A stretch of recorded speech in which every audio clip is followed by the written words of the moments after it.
5 famous graves the public cannot visit. Part 2. Number 1. John Belushi.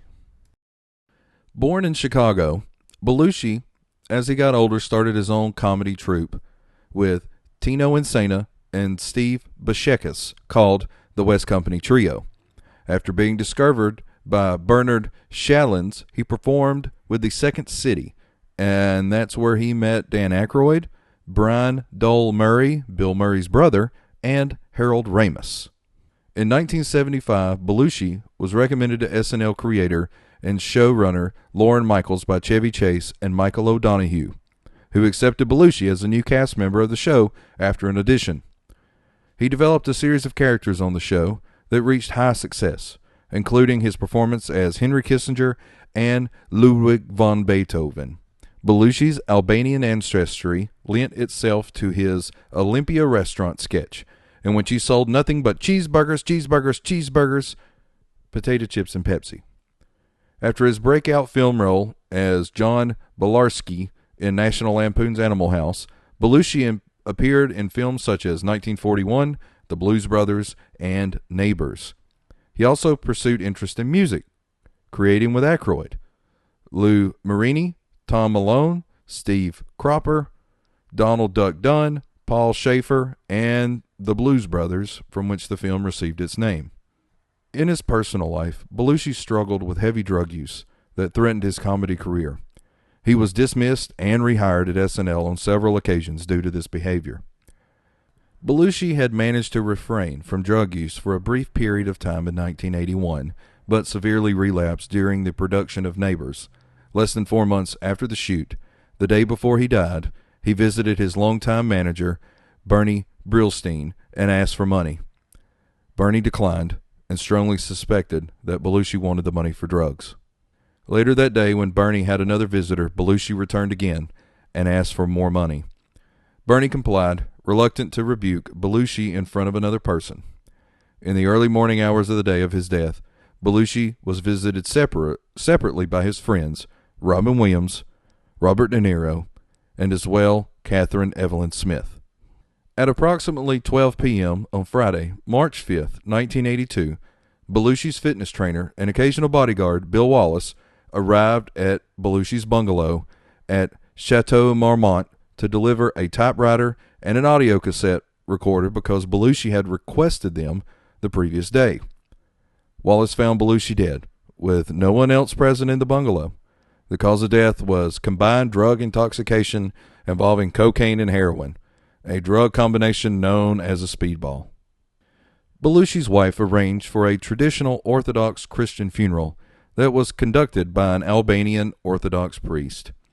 He was interred at Abels Hill Cemetery in Massachusetts on Martha's Vineyard. Belushi's tombstone has a skull and crossbones with the inscription, I may be gone, but rock and roll lives on. His body was then removed and reburied in an unmarked grave nearby due to fans littering on his original grave.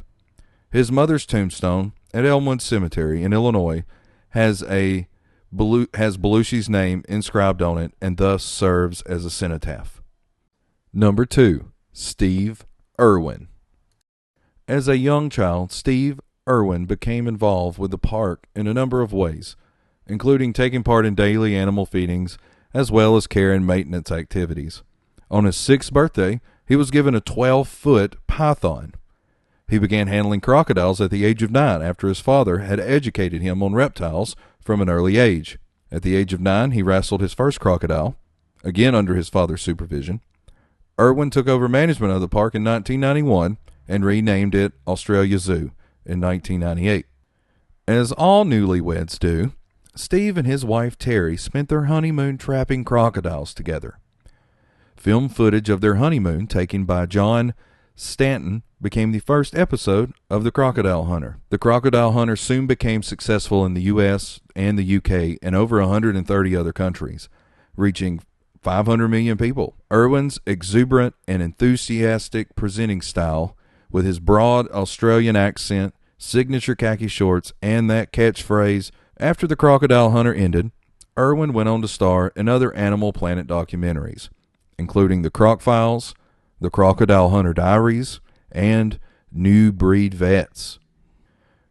Irwin passed away on the 4th of September in 2006 while he was diving after being pierced in the chest by a stingray barb while filming in the Great Barrier Reef. The stinger penetrated his thoracic wall, causing massive trauma. He was at Barrier Reef near Port Douglas in Queensland, taking part in the production of the documentary series Ocean's Deadliest. Irwin's death is believed to be the only known fatality from a stingray captured on video. A private funeral service took place on the 9th of September in 2006. Irwin was buried in a private cemetery at the Australian Zoo. A public memorial service was held in Australia Zoo's 5,500-seat Crocodile on the 30th of September. The service was broadcast live, and it is estimated to have been seen by over 300 million viewers worldwide. Number 3. Jimmy Dean. Jimmy Dean was born in 1928 in Lamb County, Texas, and raised in Plainview. He attributed his interest in music to the Seth Ward Baptist Church. Dean had his first hit, Bummin' Around, in 1953. He also had minor pop hits, such as Little Lady Slayfoot, a Christmas novelty song, and Sing Along, later used as the theme for TV Sing Along with Mitch, hosted by chorus leader Mitch Miller. During 1957, while he lived in Arlington, Virginia, Dean hosted Country Style on WTOP TV. CBS picked up the show nationally from Washington for 8 months in 1957 under the name The Morning Show. Then from September 14, 1958 to June of 59, CBS carried The Jimmy Dean Show on weekday and Saturday afternoons. In 1969, he founded the Jimmy Dean Sausage Company with his brother Don. The company did well in part because of Dean's own extemporized humorous commercials. Jimmy Dean passed away on June 13, 2010, at the age of 81. His wife recollects that he was eating while watching television. She left the room, and when she came back in, he was unresponsive. He was later declared dead at 7:54 p.m. His estate at the time was estimated to be worth over $50 million. He was entombed in a 9-foot-tall, piano-shaped mausoleum overlooking the James River on the grounds of his estate. His epitaph reads, "Here lies one hell of a man," which is a paraphrased lyric from the uncensored version of his song, Big Bad John. Number 4. Freddie Mercury. Freddie Mercury was born in 1946 in Zanzibar. His family fled the Zanzibar Revolution, though, moving to Middlesex, England. Having studied and written music for years, he formed Queen in 1970 with guitarist Brian May and drummer Roger Taylor. Mercury wrote numerous hits for Queen, including Killer Queen, Bohemian Rhapsody, Somebody to Love, We Are the Champions, Don't Stop Me Now, Crazy Little Thing Called Love, and so many more. His charismatic stage performances often saw him interact with the audience, as was on display in the 1985 Live Aid concert. He also led a solo career and served as a producer and guest musician for other artists. There were signs that Mercury, at the time, was exhibiting HIV symptoms as early as 1982. In October of 86, the British press reported that Mercury had his blood tested for HIV/AIDS at a Harley Street clinic. According to his partner Jim Hutton, Mercury was diagnosed with AIDS around April of 1987. Around that time, Mercury claimed in an interview to have been tested negative for HIV. Mercury and his inner circle of colleagues and friends continually denied the stories. Mercury had informed the band of his illness much earlier, though. Filmed in May of '91, the music video for These Are the Days of Our Lives features a very thin Mercury in his final scenes in front of that camera. After the conclusion of his work with Queen in '91, Mercury retired to his home in Kensington, West London. His former partner, Mary Austin, was a particular comfort in his final years, and in the last few weeks made regular visits to look after him. Near the end of his life, Mercury began to lose sight and declined so much that he was unable to leave his bed. Mercury chose to hasten his death by refusing medication and only took painkillers. On the 22nd of November 1991, Mercury called Queen's manager John Beach to his Kensington home to prepare a public statement, which was released the following day. The statement is as follows. Following the enormous conjecture in the press over the last 2 weeks, I wish to confirm that I have been tested HIV positive and have AIDS.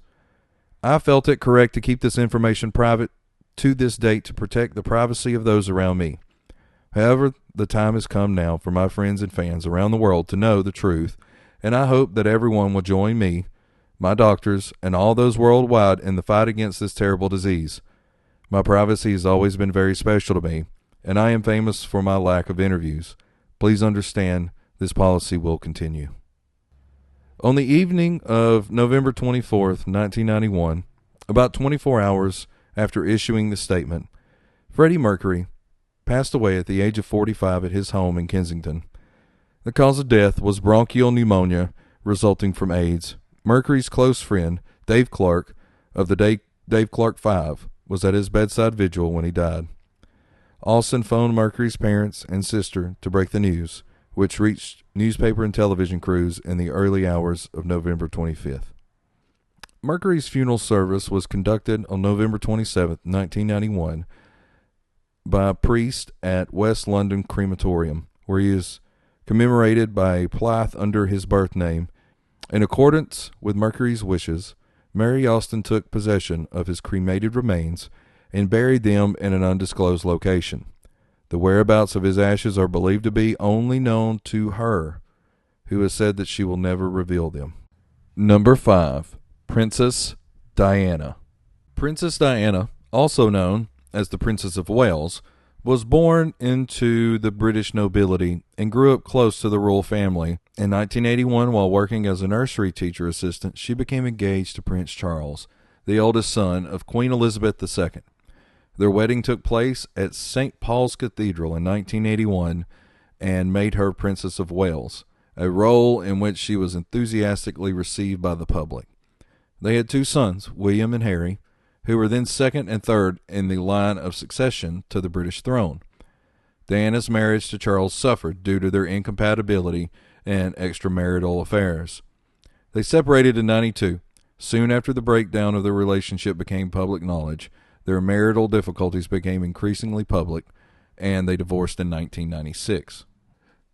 Diana received a lump sum settlement after the divorce of then £17 million, which is now equivalent to well north of $43 million as of 2020, as well as $532,000 a year extra to go with that.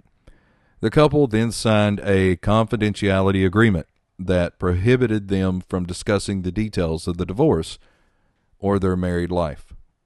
Sometime after the divorce, Diana began a relationship with Dodi Fayed. That summer, Diana had considered taking her sons on a holiday to the Hamptons or to Long Island in New York, but security officials had prevented it.